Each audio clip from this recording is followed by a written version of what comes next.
পৃথিবী তার শেষ সময় এসে পড়েছে। যে কোনো সময়ে উল্টে যাবে পৃথিবীর চৌম্বক মেরু। মেরু উল্টে গেলে উল্টে যাবে দিকও। ফলে শিগগিরই পরিবর্তন হতে যাচ্ছে সূর্যের দিক। বেশ কয়েক বছর ধরে এমন সংকেত দিয়ে আসছেন গবেষকরা। সম্প্রতি বিজ্ঞানীরা স্বীকার করেছেন সূর্য পশ্চিমে উঠে পূর্বে ডোবার সময় ঘনিয়ে আসছে। এখন বর্তমান পৃথিবীর গবেষকদের গবেষণায় উঠে আসছে পৃথিবীর চৌম্বক মেরু এখন পাল্টে যাচ্ছে। সূর্য পূর্ব দিক থেকে না উঠে পশ্চিম দিক থেকে সূর্য উঠবে। এটা তারা বলছে, ঠিক কবে, কখন, কোথা থেকে, কিভাবে উঠবে এটা কিন্তু তারা নির্দিষ্ট করেনি। এমন একটি বিষয় যেটা কিয়ামতের বড় আলামত, ছোট আলামত না। কিয়ামতের অনেকগুলো আলামত আছে। এই আলামতগুলোর ভিতরে বড় আলামত হচ্ছে সূর্য তার শিডিউল চেঞ্জ করে ফেলবে। পূর্ব দিকে না উঠে পশ্চিম দিকে যখন উঠবে, ওই মুহূর্তে যখন মানুষ তাওবা করবে, চিৎকার করে কাঁদবে, আল্লাহর কাছে যখন বেহুশ হয়ে যাবে, মানুষ যখন ছুটাছুটি শুরু করবে, চারদিকে যখন দৌড়াদৌড়ি শুরু হয়ে যাবে, কিয়ামতের এই বিভীষিকাময় পরিস্থিতি দেখে মানুষের চিৎকার আনাগোনা যখন বেড়ে যাবে, ওই মুহূর্তে আল্লাহ তাআলা কারো তওবা কবুল করবেন না। দুইটা সময়ে তাওবা কবুল হবে না।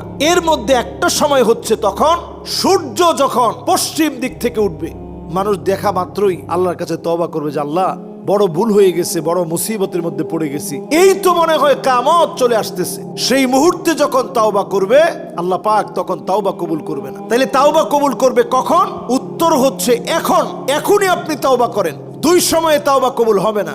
একটা হচ্ছে যখন গড়গড় গড়গড় করে আওয়াজ শুরু হবে, মানুষ যখন একেবারে মৃত্যুর সন্নিকটে, মালাকুল মউত চলে আসতেছে, ভয়ঙ্কর ভয়ঙ্কর দৃশ্যগুলা যখন দেখছে, চোখের সামনে যখন বিভীষিকাময় ভয়ঙ্কর সব দৃশ্যগুলা দেখে চোখ বড় হয়ে গেছে, ওই মুহূর্তে আলেম ওলামাকে ডেকে আনা হয় যে হুজুর একটু তওবা পড়ায় দেন। তখন আলেম ওলামা যায়, গিয়ে একটু তওবা পড়ায় যে ভাই একটু আপনি তওবা পড়েন, আপনি একটু কালেমা পড়েন। তখন ওই লোকের তো হুঁশ থাকে না। ওই অবস্থায় যদি কেউ তওবা করে, ওই তওবা আল্লাহর কাছে কবুল হয় না। আরেকটা সময়ের তওবা কবুল হয় না, ওই সময়টা হচ্ছে সূর্য যখন তার শিডিউল চেঞ্জ করে ফেলবে। সূর্য যখন পশ্চিম দিক থেকে উঠবে, মানুষ চিৎকার করে আল্লাহর কাছে তওবা করবে, আল্লাহ আপনি মাফ করে দেন, আল্লাহ আপনার কাছে ক্ষমা চাই। ওই সময়ের তওবা কবুল হবে না। এটা হচ্ছে কিয়ামতের বড় আলামত। এই আলামতগুলা কিভাবে ঘটবে? এই আলামতগুলা এমন ভাবে ঘটবে যখন মালা থেকে, যখন পুতির মালা থেকে একটা যখন পুঁতি পড়ে যায়, পরের গুলা যেমন টাস টাস করে পড়তে থাকে, টাস টাস করে যেভাবে পড়তে থাকে, এই রকম একটার পরে একটা বড় আলামত গুলা সব পড়তে থাকবে, ফলতে থাকবে, মানুষের চোখের সামনে ঘটবে। এটা কাদের উপরে ঘটবে?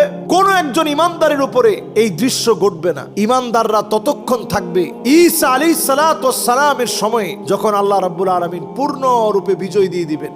এরপরে একটা লম্বা সময় শুধু মুমিনরা থাকবে, ইমানদাররা থাকবে, কোনো কাফের পৃথিবীতে থাকবে না। ঠিক তখন যখন কিছু মুশরিক আবার নতুন করে শিরিক করবে, অন্যায় করা শুরু করবে, জালিয়াতি করা শুরু করবে। ঈসা আলাইহিস সালাতু ওয়াস সালামের পরের ঘটনা বলছি। তখন যখন আবার মানুষের মধ্যে অন্যায় বেড়ে যাবে, অবিচার বেড়ে যাবে, জুলুম বেড়ে যাবে, পাপাচার বেড়ে যাবে, তখনই আল্লাহ রাব্বুল আলামিন কিছু মানুষকে কবজা করে ফেলবেন, ধরবেন, পাকড়াও করবেন।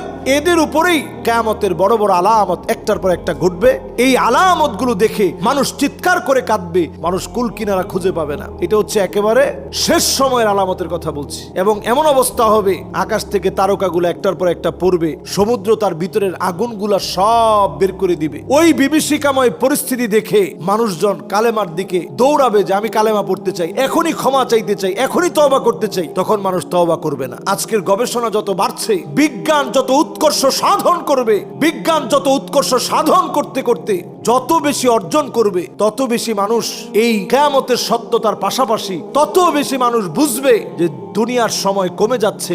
এই যে আজকে আপনি তাকায় দেখেন, রিয়াদের ভিতরে কাবার মতো একটা মঞ্চ সাজিয়ে সেখানে নাচ গান শুরু হয়েছে। আরবের ভিতরে বন্যা হচ্ছে, ঘরে ঘরে এখন মসজিদ আছে, নামাজই নাই। মন্দিরে দেখবেন আপনি পূজার মধ্যে মুসলমান যাচ্ছে, মসজিদের ভিতরে মানুষ হট্টগোল করছে, ভাই ভাইকে ফেলছে। এই সব কাজগুলো আমাদেরকে বলে দিচ্ছে দুনিয়ার সময় আস্তে আস্তে ফুরিয়ে যাচ্ছে। মানুষ কবরের সামনে দিয়ে যাচ্ছে আর মনে করতেছে, আরে আল্লাহ আর তো বাঁচতে চাই না, কবরে যদি চলে যেতে পারতাম। জায়গায় জায়গায় তাকায় দেখবেন ইসলামের জন্য সারা দুনিয়ার ভিতরে মুসলমানদেরকে মারা হবে। সব যখন চলে আসতেছে, তখন আপনি বুঝে নিতে হবে কিয়ামতের সময়টা একেবারে সন্নিকটে আসছে। এই সন্নিকটের সময়ে যেই গবেষণায় যে ফলটি এখন বের হয়ে আসছে, পৃথিবীর যে চুম্বক মেরু উল্টে যাওয়ার কারণে সূর্য উঠবে পশ্চিম দিক থেকে, এই বিষয়গুলো এখন একেবারে ফলে যাওয়ার সময় চলে আসছে। এই সময়ে আমার আপনার ঈমান রাখা কত কঠিন হবে।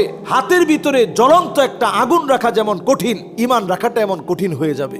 মাআযাল্লাহ, আল্লাহর কাছে আমরা পানাহ চাই। এই সময়ের মানুষের দামও আল্লাহর কাছে এত বেশি হবে। নবীজি বলছে 50 জনের সমান দাম। সাহাবায়ে কেরাম বললেন, ইয়া রাসূলুল্লাহ, 50 কি ওই যুগের মানুষের নবীজি বলতেছেন না, খমসুনা মিনকুম, তোমাদের 50 জন সাহাবীর যেই দাম আখিরি জামানায় ঈমান নিয়ে থাকলে, ঈমান নিয়ে চললে 50 জন সাহাবীর মূল্য আল্লাহ তাআলা তোমাদেরকে দান করে দিবে। সুবহানাল্লাহ বিহামদি। আল্লাহ রাব্বুল আলামিন এই সময়ে ঈমানের পথে চলা, ঈমানের সাথে থাকার তৌফিক আমাদেরকে দান করুক। আমিন। ওয়াসসালামু আলাইকুম ওয়া রাহমাতুল্লাহি ওয়া বারাকাতুহু।